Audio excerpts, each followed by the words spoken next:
आप देख रहे हैं श्रीमद् भगवद गीता अध्याय दर अध्याय। आज हम समझेंगे अध्याय 1 के अगले श्लोक। संजय उवाच दृष्ट्वा तु पाण्डवानीकं व्यूढं दुर्योधनस्तदा आचार्यम् उपसंगम्य राजा वचनं ब्रवीत। संजय कहते हैं, पांडवों की सेना को सुसज्जित देखकर राजा दुर्योधन अपने गुरु द्रोणाचार्य के पास गए और उनसे यह बोले। यहाँ ध्यान दीजिए, दुर्योधन को अपनी शक्ति पर भरोसा था। उसकी सेना बड़ी थी, फिर भी वह घबरा गया। क्यों? क्योंकि सत्य के सामने खड़ा व्यक्ति अंदर से अस्थिर हो जाता है। जब हमें पता होता है कि हम गलत हैं, तो बाहर की ताकत भी अंदर का डर नहीं मिटा पाती। पश्यताम पांडुपुत्राणामाचार्य महतीम चमूम व्यूढ़ाम द्रुपदपुत्रेण तौ शिष्येण धीमता।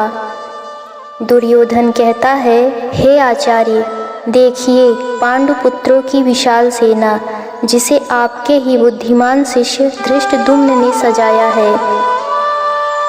यहाँ दुर्योधन चतुराई दिखा रहा है। वह द्रोणाचार्य को अप्रत्यक्ष रूप से यह जताना चाहता है कि आपके शिष्य ने ही हमारे खिलाफ सेना बनाई है। यह राजनीति है, यह मनोवैज्ञानिक चाल है। जीवन में भी ऐसा होता है, जब लोग सामने से सम्मान दिखाते हैं पर अंदर स्वार्थ छिपा होता है। अत्र सूरा महेश्वासा भीमा अर्जुन समायुधि युधानों विराट द्रुपदस्य महारथा धृष्टकेतुश्चेकितानः काशीराजस्य वीर्यवान पुरुजित कुंती भोजस्य शैवस्य नरपुंगवः।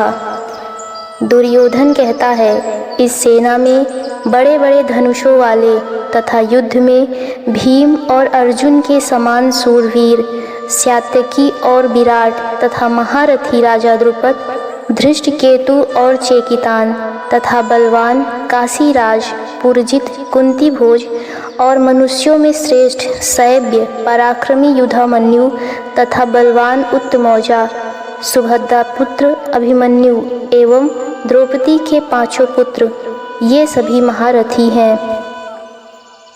दुर्योधन अपने गुरु को डराने की कोशिश कर रहा है।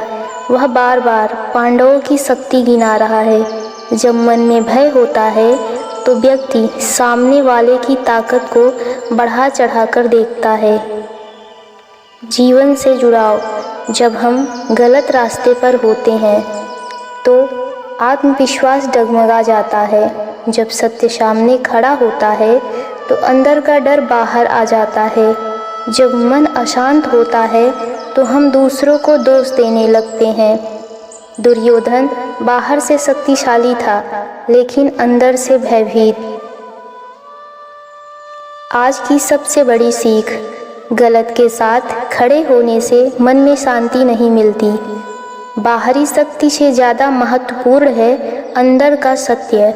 जो व्यक्ति सत्य पर होता है, उसे ज़्यादा बोलने की ज़रूरत नहीं होती। युद्ध शुरू होने से पहले ही दुर्योधन हार चुका था, क्योंकि उसका मन भय से भर चुका था। याद रखिए, जीवन का सबसे बड़ा युद्ध बाहर नहीं, अंदर जीता जाता है। अगर आप चाहते हैं कि हम अगला श्लोक भी इसी तरह गहराई से समझें, तो कमेंट में लिखें जय श्री कृष्ण। और इस गीता श्रृंखला से जुड़े रहने के लिए चैनल को अवश्य सब्सक्राइब करें। जय श्री राधे कृष्ण।